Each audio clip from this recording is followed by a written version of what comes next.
My name is Tanner Mirrlees, and I'm a prof in the Communication and Digital Media Studies program here in the Faculty of Social Science and Humanities at Ontario Tech University. My talk today is titled How GAFAM, or Google, Amazon, Facebook, Apple, and Microsoft, got into hate content moderation.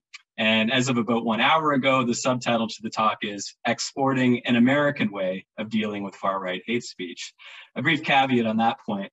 For the past 15 years, much of my research, writing, and publication is focused in on the general history and geopolitical economy of the US's 20th century rise as a superpower, but with a particular focus on the significance of the communications, digital technology, and cultural industries to US economic, military, and cultural power around the world. So, well, my presentation today is on the GAFAM, the far right, and online hate, and what might be done with it.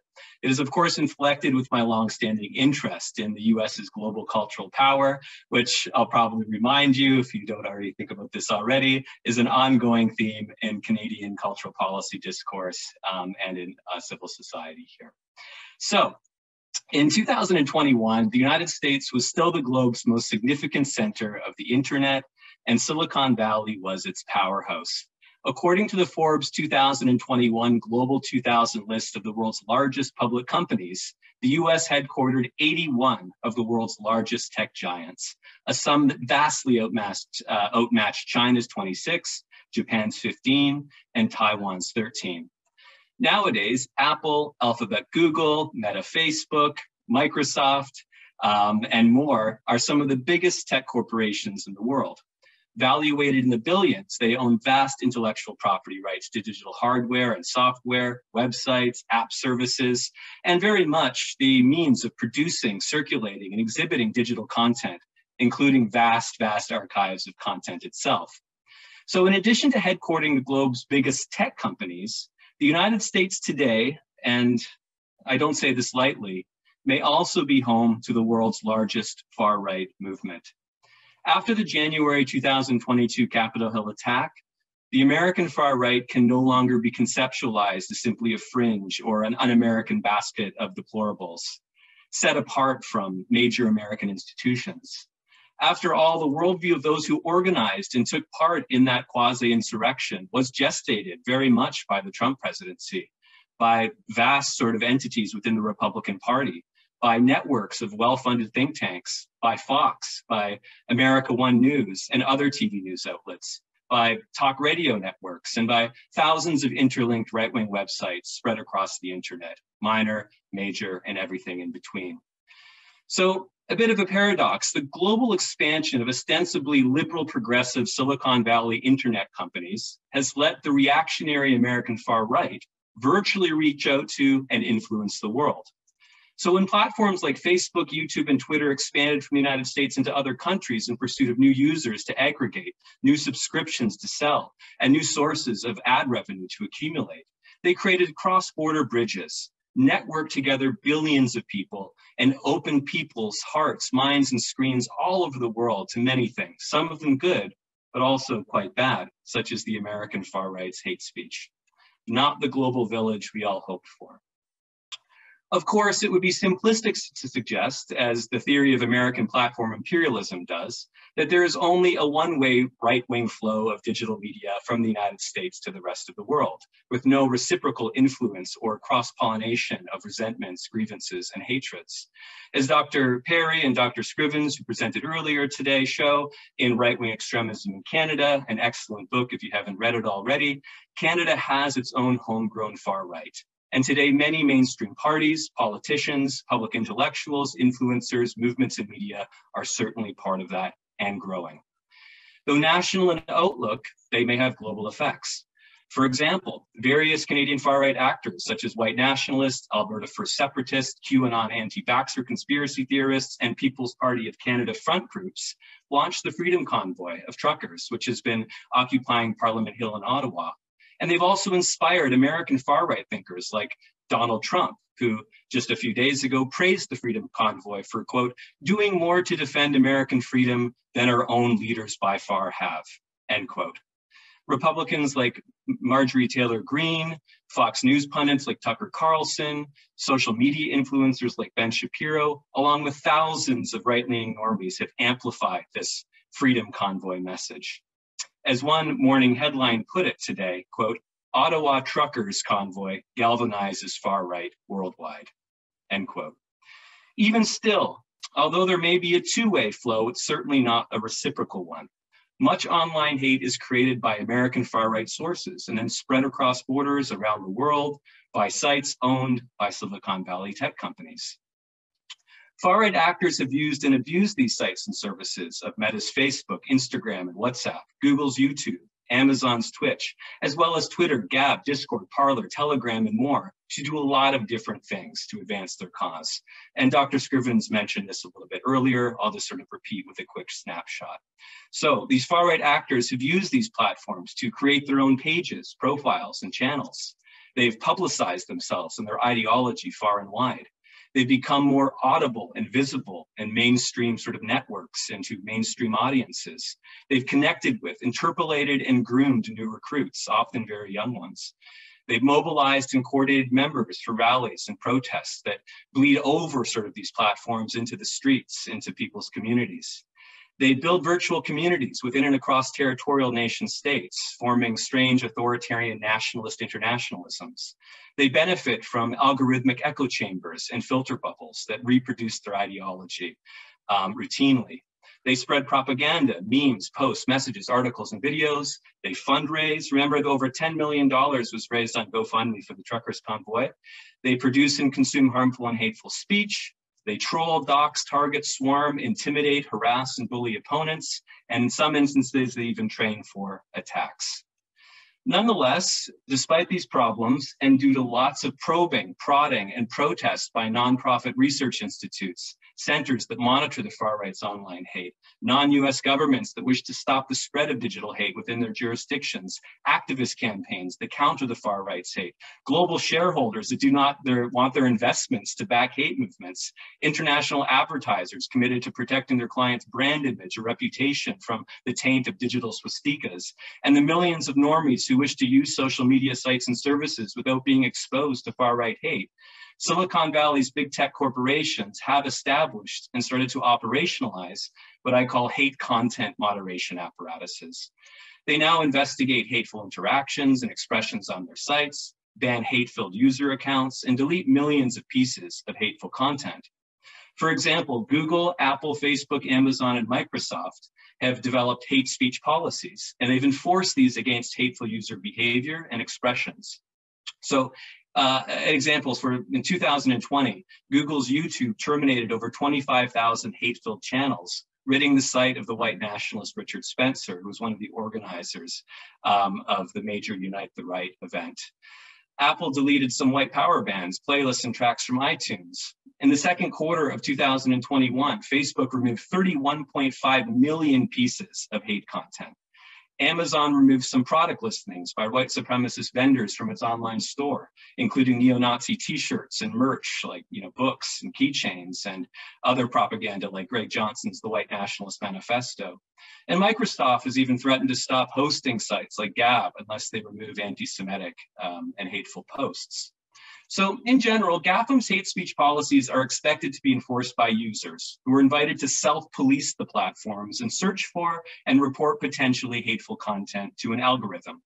And also content moderators who are hired and paid a wage, not always the greatest one, to review and make judgments about the hateful content reported by users. So if the content moderator finds the reported content to be in violation of the company's hate speech policy, they may delete it from the platform.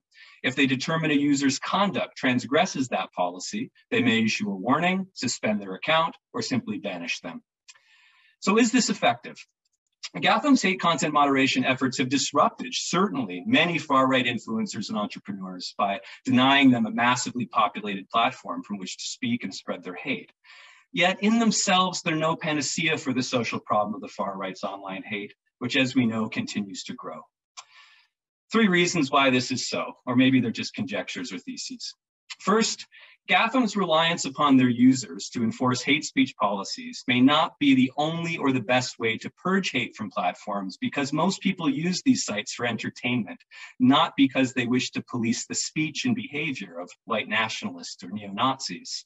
Now, for those politically engaged users that do have the time, and I certainly take a lot of time doing this, flagging hate content and trying to get certain folks on the far right deplatformed, for those of us that do have that time and energy, the subcultural codes of far right groups nonetheless can cloud easy recognition of hateful expression. So you have to sort of develop almost a sort of new language or a discourse to make sense of what's going on in these platforms at times. Also, GAFAM's expectation that billions of users whose data they already monitor and mine for commercial ends will voluntarily or freely partake in the labor of monitoring the platforms for potential violators and violations of their hate speech policy is quite high. Most people working precarious or long sort of days at work or doing jobs with other sort of familial and reproductive labor responsibilities simply don't have the time to take part in the policing of the platforms. Secondly, far-right activists have found ways of working around GAFAM hate content moderation regimes. So after being deplatformed, that very same far-right user may create a new clandestine profile on the same platform or simply take their business to an alt-tech platform. A whole new ecology of alt-tech sort of platforms have emerged to basically sort of generate returns and business from the people being booted off of the mainstream platforms. For example, when Facebook, Instagram, and Twitter banned the Proud Boys, this group quickly rebuilt a following of over 70,000 followers on Parler. After being then pushed off Parler, the Proud Boys hopped over to Gab and on to more difficult to monitor end-to-end encrypted messaging platforms such as WeMe and Rumble, which are explicitly far-right platforms now being taken up by many far-right hate users. So the point being is that there's no dearth of startups in the United States or elsewhere looking to turn a quick buck by innovating safe spaces for the far right to commune and coordinate new campaigns. Third, GAFAM's hate content moderation apparatuses may be well-intentioned, and they certainly are, but their efficacy is actually questionable. Of course, the far right continues to grow and has not been deterred from using the world's most popular platforms to spread their hate. They are still on these platforms. So a scattershot of news headlines published across various outlets in 2021 speaks to this problem. And I'll just read these headlines, scattershot from 21. Quote, how a far right militia uses Facebook to train new members. All of YouTube, not just the algorithm, is a far right propaganda machine. Right-wing activists are openly weaponizing Twitter's new private media policy. Nazi ideology is still a big problem for Instagram. Twitch, where far-right influencers feel at home. Inside Gab, the online safe space for far-right extremists. How the far-right exploded on Discord. How Parler, a chosen app of Trump fans, became a test of free speech. On Telegram, white nationalists are trying to radicalize those fleeing Parler. So while GAFAM hate content moderation can do some good, they've not yet done enough to rid their sites of the hateful far right. But even if they do more, and I hope that they will, the problem of the far right's hate demands political solutions, not just market or technological ones. In any case, a public debate about GAFAM hate content moderation practices persist.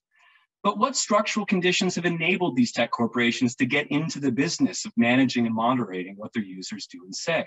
What are the broader political, legal, and ideological factors that have empowered GAFAM, not governments in the United States and elsewhere, to take responsibility for the problem of online hate?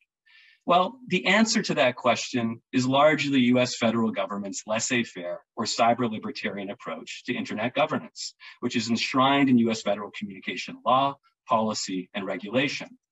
So in many democratic countries, Australia, Canada, France, Germany, New Zealand, United Kingdom, communications and media systems are not owned by governments, but they are subject to governmental laws, policies, and regulations oriented to some notion of the public interest or the public good.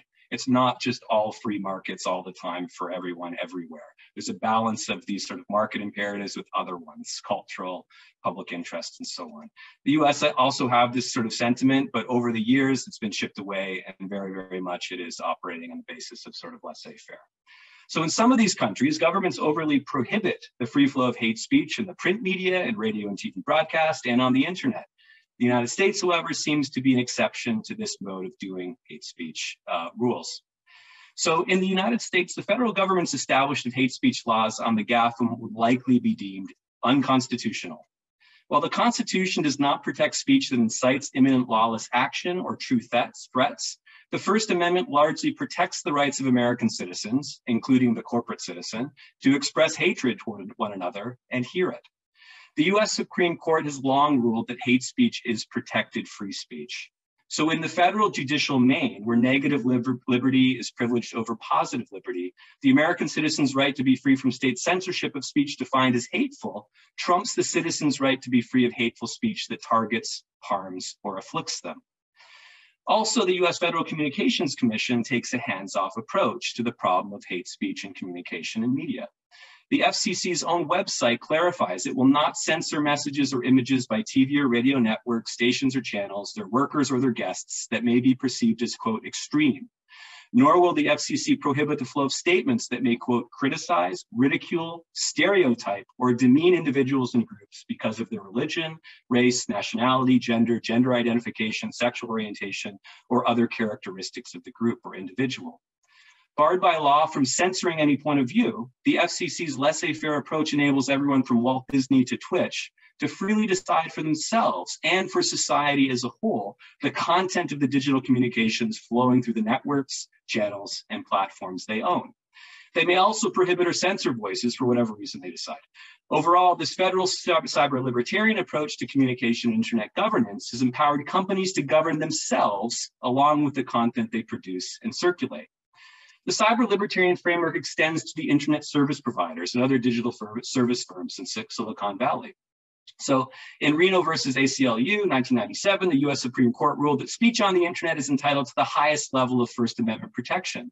And so the government cannot prohibit any internet corporation from letting people use its service or site to create, impart, or receive hateful content. That said, internet corporations are not legally obliged to uphold the First Amendment rights of their users. They may support or they may suppress their users' free expression and without the liabilities of a broadcaster or a publisher. So the legal centerpiece of this power is a section in the Short-Lived Communication Decency Act of '96, which encourages internet corporations to basically self-police as they like.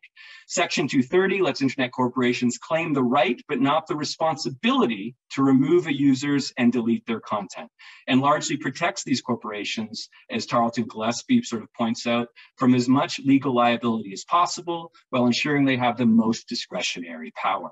So what does this mean? It basically means that internet corporations can choose to take a hands-off or a hands-on approach to users and their speech. Sometimes they do, sometimes they don't. Sometimes it's in between. Nowadays, though, more and more they take a hands-on approach.